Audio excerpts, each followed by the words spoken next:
AITA for not cutting off my mom after my daughter's death. So, here's the backstory. About a year ago, my world turned upside down when our 2-year-old daughter drowned in my mom's pool. My mom was watching her that day, and according to the security footage, my daughter was left alone for just 2 minutes. The fire alarm went off inside the house, so my mom rushed inside to check for a potential fire, but it was a false alarm. When she realized and came back outside, my daughter had crawled into the pool and was unresponsive. My mom immediately started CPR, but she couldn't save her. We live in a rural area, and it took EMS about 30 minutes to arrive.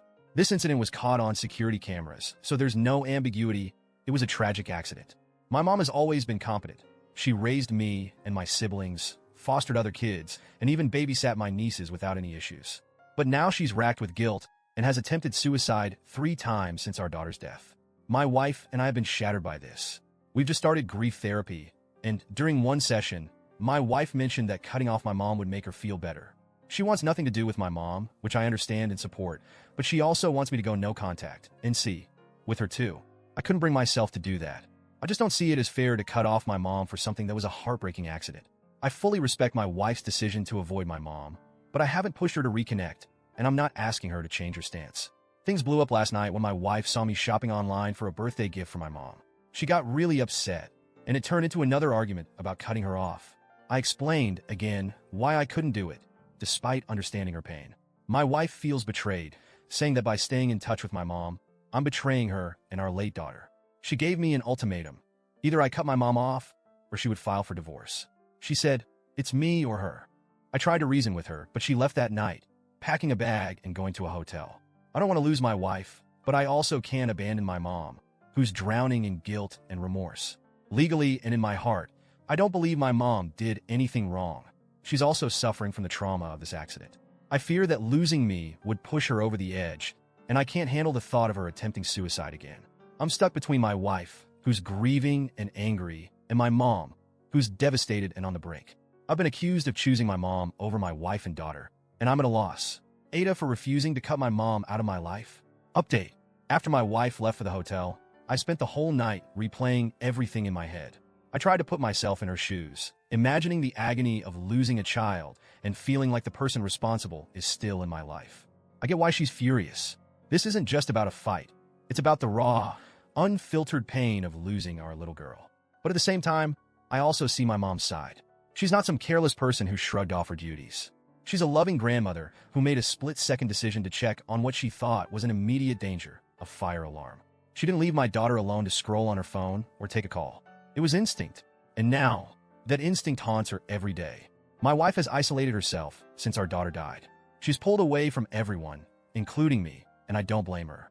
I've been trying to give her space, while also trying to keep my family from falling apart. But now, it's clear she's drawing a line in the sand, and I'm scared she won't step back over it. In therapy, my wife said that when she looks at my mom, all she sees is the woman who let our daughter drown. She doesn't see the loving grandma who baked cookies, played dress-up, or was always there for us. And honestly, I get that. The accident overshadowed everything. But what do? My mom's been there for me my entire life. She's always been my rock, and now she's completely shattered. She's living in her own personal hell, and I'm one of the few people keeping her going. She stopped eating, lost a ton of weight, and even the slightest mention of our daughter sends her into a breakdown. I know my wife is suffering, but my mom is too, in her own devastating way. Cutting her off feels like I'd be condemning her for something she already can't forgive herself for. She's paying for that mistake every single day. It's like I'm being asked to hold a trial where there's no winning, only more loss. The ultimatum my wife gave me is burning in my brain.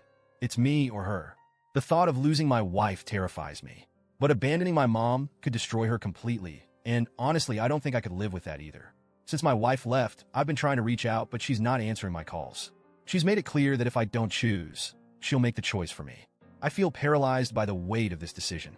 My therapist says I need to set boundaries, but how do you set boundaries with grief? How do you tell your heart to stop loving your mom because of a tragic accident, or stop loving your wife because she's in unimaginable pain? I keep replaying the what-ifs over and over. What if I had told my mom not to take her eyes off our daughter, no matter what? What if the fire alarm hadn't gone off? What if I could convince my wife that my mom didn't do this on purpose, that she's punishing herself enough already? This is eating me alive. I don't want to lose my wife, and I don't want to push my mom over the edge. My family is broken, and I don't know how to fix it. I've read every message, every word of advice people have given, and it's like trying to navigate a storm without a compass. I feel like no matter what I do, I'm going to lose someone I love. So, Reddit, am I the asshole for not cutting off my mom? Or am I just a son trying to keep his family from crumbling even more than it already has?